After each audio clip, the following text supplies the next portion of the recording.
Baal's cult taught that when fertility stops, blood must be paid to restart the cycle. At first, this meant valuable animals, bulls and rams symbolizing the wealth of the land.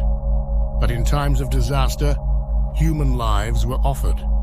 Hebrew sources describe child sacrifices during famines or droughts, not as senseless cruelty, but as desperate attempts to force Baal's return. This was not isolated superstition. It was a systemic logic of survival that normalized ritual violence.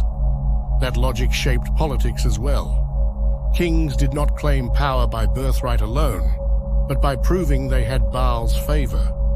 If the rains failed, their legitimacy collapsed.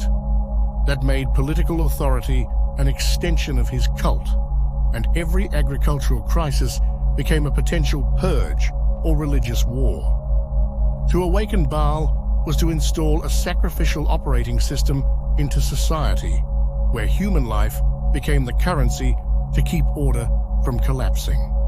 For the Israelites, this was not simply idolatry. It was a structural threat.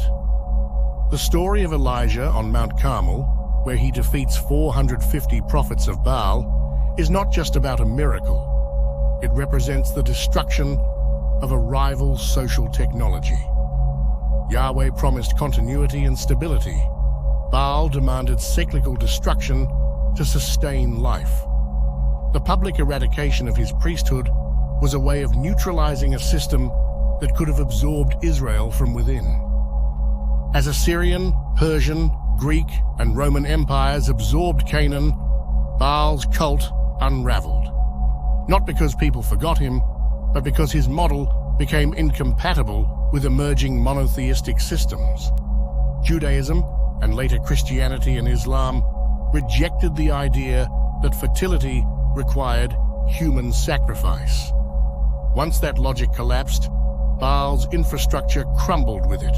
His temples emptied, his name was demonized, and he became a shadow in the background of history. But the pattern he embodied survived. Awakening Baal doesn't mean seeing him descend from the clouds with thunder in his hands.